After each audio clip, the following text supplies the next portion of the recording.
رب نے ہمیں اتنا نوازا کہ اگر ہم غذاؤں کی بات کریں تو اللہ نے وہ طرح کے کھانے، وہ اچھے مکانات، اللہ نے اتنے طرح کے کپڑے ہمیں دے کر کے نوازا۔ ایک جلسے میں آنے والوں کان کھول کر کے سنو،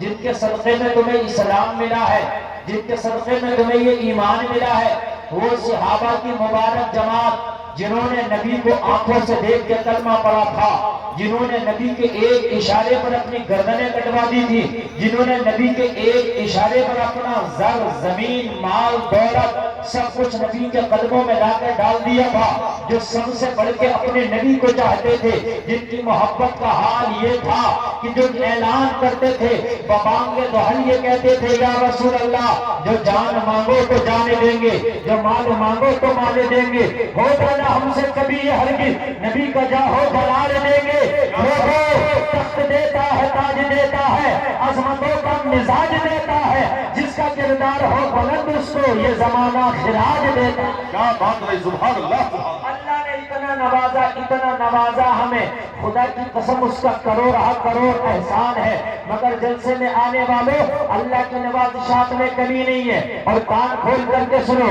اللہ نے کسی طرح سے بھی ہمیں کم نہیں نوازا، لیکن اس کے باوجود بھی آج ہم پوری دنیا میں رسوا ہے، آج پوری دنیا میں ذلیل و خوار نظر آ رہے ہیں، پوری دنیا آج ہمیں نیچی نگاہوں سے دیکھ رہی ہے۔ ہم کہتے ہیں یا اللہ یہ ہے کیوں ہمارے ساتھ؟ اگر بات رہی دولت کی تو اللہ نے ہمیں اتنی دولت دے دی کہ اگر ایک صحابی حضرت عثمان غنی کو میں ہٹا دوں تو خالی پترولہ میں اللہ نے جتنی دولت دے رکھی ہے، سارے صحابہ پر اتنی دولت نہیں تھی اس دور کے حساب سے جو میں بتا رہا ہوں۔ اللہ نے تمہیں اتنا نوازا ہے، خالی اترالہ کے لوگوں پہ جتنے کپڑے ہیں نا، سارے صحابہ پہ اتنا کپڑا نہیں تھا جتنا اللہ نے نوازا۔ ذرا غور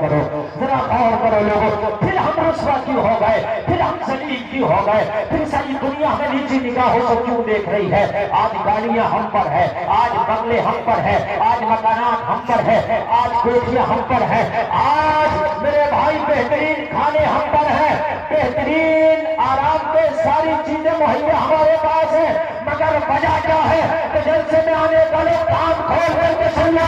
ہمارے پاس دنیا کی ہر چیز ہے، لیکن اگر کمی ہے تو ہے نبی کی محبت میں کمی، اگر کمی ہے تو ہم نے نبی کے راستوں کو چھوڑا، یہ کمی ہے، اگر کمی ہے تو اہدنا الصراط المستقیم پر ہم نے اپنی گاڑی کو نہیں دوڑایا ہے، اگر کمی ہے تو ہم نے سنت رسول کو چھوڑا ہے۔ رب کعبہ کی قسم، قرآن کہتا ہے تم غم نہ کرو، تم رنج نہ کرو، تم پریشان نہ ہو، تم ٹینشن نہ لو، وَأَنْتُمُ الْأَعْلَوْنَ، کامیاب تم ہو۔ جلسے میں آنے والوں کسی اور کو نہیں کہتا قرآن ٹوپی اوڑھنے والوں کو میں کہہ رہا، قرآن نماز پڑھنے والوں کو میں کہہ رہا، قرآن کلمہ پڑھنے والوں کو میں کہہ رہا، وَأَنْتُمُ الْأَعْلَوْنَ، کامیاب تم ہو۔ یا اللہ میں نے کہا ہم کیسے کامیاب ہیں؟ دنیا میں رسوا اگر ہے تو ہم ہے، ذلیل ہے تو ہم ہے، مارے جا رہے تو ہم، تو جواب ملا کلفا، قرآن کی پوری آیت پر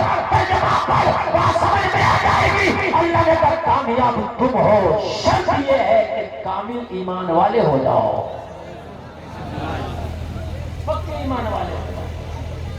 ہم سب کچھ ہیں، گاڑیاں، موٹر، کپڑے، مکان، دکان، بزنس، پیسہ، دولت، سونا، چاندی، سب کچھ، لیکن اگر نہیں ہے تو ہمارے پاس نہیں ہے تو وہ پختہ ایمان نہیں۔